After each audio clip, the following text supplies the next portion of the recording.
lagi scan bersama Bung Firdaus Ilyas. Iya, berjumpa lagi kita, Bung Meldi Rendra. Tidak terduga Bung Firdaus, Kaisang di Jawa Tengah ya, berdasarkan survei-survei yang dilakukan, ternyata elektabilitasnya tinggi. Ini cukup mengkhawatirkan ya, kan dengan situasi politik di masyarakat bawah dan pola-pola politik Jawa ya, Jawani ini yang mengkhawatirkan. Ternyata pola demokrasi yang terbuka dan independen itu belum terjadi. Jadi masyarakat kita masih dipengaruhi oleh pola-pola demokrasi terkait dengan figur-figur tertentu dan terkait dengan pola-pola yang disebut dengan pola-pola darah gitu ya, yang biasa di masyarakat Jawa juga masalah bibit bobot gitu ya. Ini masih menghantui politik kita, dan Kaisang saya kira perlu dibikin antitesanya di Jawa Tengah agar dia tidak begitu gampang menjadi pemenang di Gubernur Jawa Tengah. Iya, kalau kita, ya ada beberapa hasil survei nasional kemarin yang Bung Meldi, ya, lembaga survei nasional yang menunjukkan ternyata sebelumnya ketika Kaisang banyak digadang-gadang untuk maju Pilkada DKI Jakarta, pasangan dan segala macam, begitu ya. Ternyata ketika coba disimulasikan untuk Jawa Tengah, itu ternyata surveinya nomor satu, Bung Meldi, dan ini mengagetkan kita, tanda kutip. Karena kalau kita lihat Kaisang sama sekali tidak punya track record atau pengalaman dalam kepemimpinan kepala daerah atau birokrasi, totally anak muda gitu ya yang banyak bermain di media sosial gitu, mungkin juga berwirausaha gitu ya, sebagai ciri khas dari apa namanya anak muda yang dibekali dengan ya mungkin privilege atau kelapangan dalam berusaha atau berbisnis begitu. Dan kemudian hal ini, hasil survei ini ternyata mengagetkan publik gitu. Dan kalau dilihat lebih lanjut misalnya, nampaknya bisa jadi Kaisang akan lebih diplot untuk menjadi ya maju dalam pemilihan gubernur Jawa Tengah begitu sebagai basis dari ya karena dari banyak faktor pertimbangan ya Bung Meldi ya. Ya satu, Jawa Tengah merupakan basis dari politik dari Pak Jokowi begitu.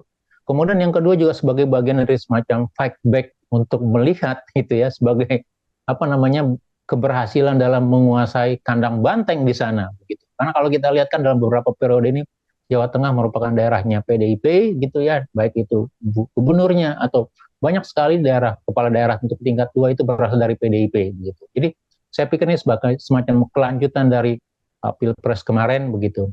Nah, yang berikutnya menjadi pertanyaan kita, apakah juga karena dari hasil survei ini dipengaruhi karena faktor dari orang tuanya atau dari kakaknya sebelumnya gitu ya, atau dari faktor ya kondisi atau eskalasi kekuasaan politik sehingga memunculkan Kaisang sebagai pemuncak dari persepsi, walaupun sekali lagi survei itu dinamis dan bisa berubah begitu ya. Tapi kalau kita lihat dari citra awalnya, bisa jadi ini yang mendorong misalnya membuat persepsi publik artinya cukup tinggi untuk keterimaannya terhadap Kaisang gitu. Nah, pertanyaan kita, bagaimana kita bisa menakar nanti seorang calon pemimpin begitu ya? Apakah memang dilihat dari terah asal muasal atau bapak ibunya atau kuasanya, atau memang sekali lagi kembali kepada bagaimana menakar pemimpin yang baik berdasarkan track record, kemudian pekerjaannya, pengalamannya, kompetensinya, integritasnya begitu. Apakah hal yang saya sebutkan terakhir ini menjadi nomor sekian gitu ya, lebih banyak karena nanti ditentukan oleh figur dalam artian misalnya ya cerita atau kekuasaan dari politik atau kekuasaan dari orang tuanya. Ini yang menjadi juga pertanyaan kita, Bung Meli. Ya, persoalan-persoalan substansial bukan atribut penting Bung Firdaus dalam pilkada kali ini ya, termasuk yang Jawa Tengah.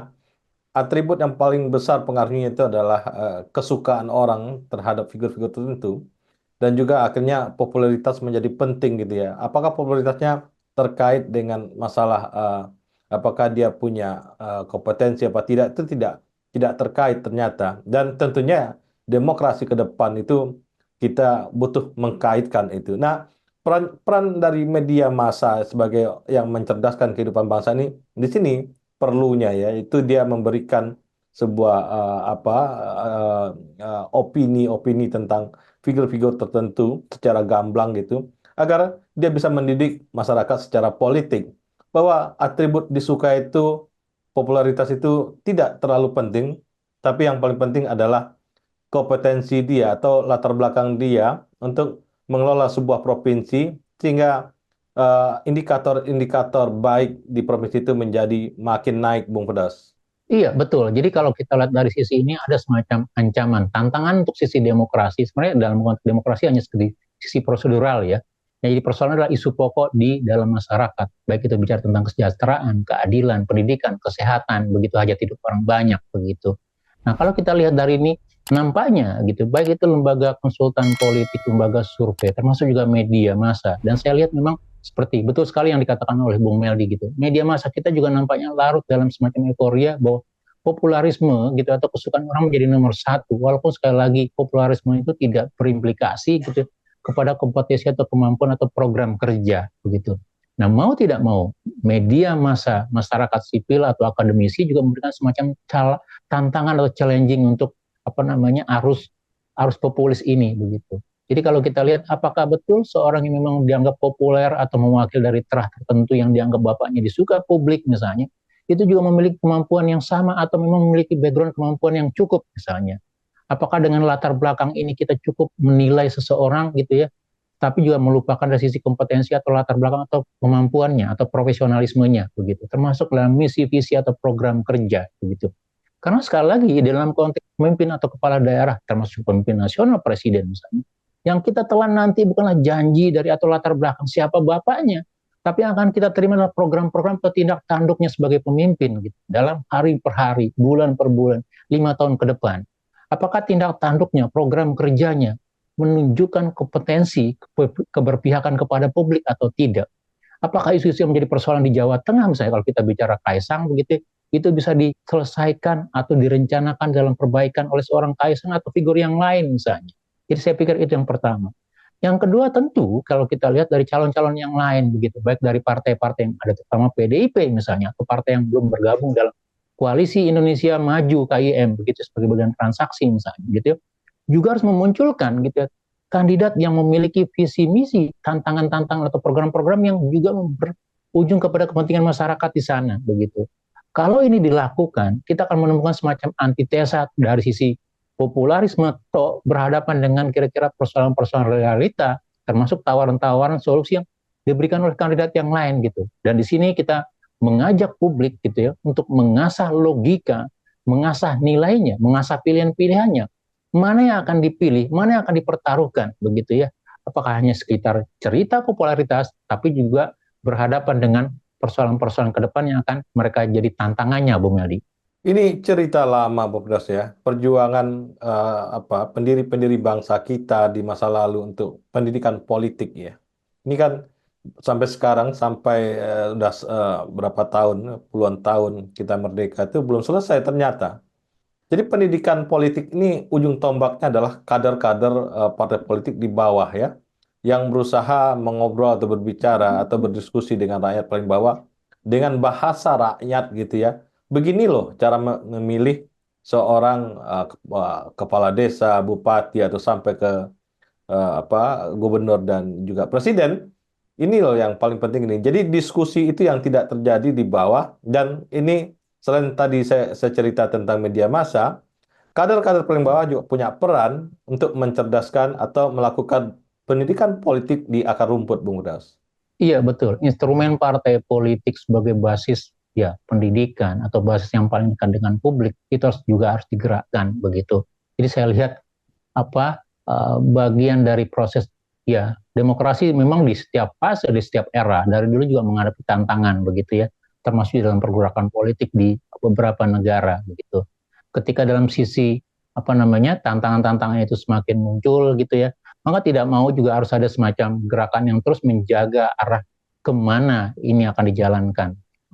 Dan saya pikir begitu ya, fenomena popularisme karena tidak hanya Kaisang yang saya lihat ya, misalnya juga beberapa misalnya untuk Pilgub Sumatera Utara begitu ya, kita juga menemukan fenomena artinya apa mekanisme yang disebut sebagai cawe-cawe dikatakan sebagai ya, walaupun disebut sebagai ya hanya dengan doa begitu, tetapi itu juga menjadi kendaraan mujarab begitu. Artinya apa?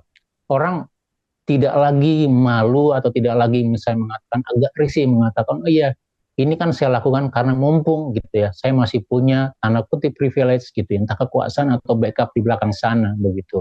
Tapi di balik itu apakah Anda juga punya cukup potensi, cukup punya keberanian gitu ya untuk melakukan perubahan dan perbaikan begitu. Anda cukup punya ide-ide untuk berkembang lebih lanjut begitu. Jadi Sebenarnya ini yang harus coba kita lihat lebih lanjut. Termasuk juga kira-kira mempertaruhkan, begitu ya. Kalau kita mau coba bandingkan head to head misalnya untuk Jawa Tengah, apa sih yang terjadi dalam 10 tahun ini? Apa sih yang terjadi dalam 20 tahun terakhir ini? Bagaimana Jawa Tengah dibandingkan dengan Jawa Timur atau Jawa Barat, begitu. Dan apakah ini juga harus menjadi sebuah semacam pertaruhan? Artinya apa? Karena banyak sekali yang akan nanti dipertaruhkan dalam konteks ya karena apa ya? Karena kita melihat dari sisi di permukaan saja, Bu Meli, begitu. Dan kita berharap tentu ini juga menjadi semacam refleksi ya. Walaupun sekali lagi, kalau ditanya apakah kita misalnya, kita tidak suka seorang anak pejabat atau anak petinggi itu maju dalam konteks kekuasaan yang lain, silakan saja begitu ya. Tetapi ketika Anda menjalankan itu dengan benar, dengan mekanisme yang baik, tidak menerabas, tidak melakukan intensi benturan kepentingan begitu, tidak melakukan memperdagangkan pengaruh kalau dalam istilah anti korupsi misalnya, trading of influence begitu ya, maka Anda ya mempunyai hak dan apa namanya lapangan permainan yang sama dengan calon yang lain begitu. Jadi tidak ada semacam pengkondisian, tidak ada semacam tekanan di bawah alam sadar begitu yang mengatakan oh ya Anda kami pilih karena sesuatu atau hal yang lain begitu. Jadi saya pikir ini mungkin yang bisa kita selipkan sebagai sebuah pesan kepada publik, terutama tidak hanya di Jawa Tengah, tetapi juga masyarakat luas, terutama dalam menghadapi pilkada nanti, Bu. Terima kasih, Bung Firdaus. Iya, sama-sama Bu Meldi, tetap semangat. Salam Indonesia bersih. Salam Indonesia bersih.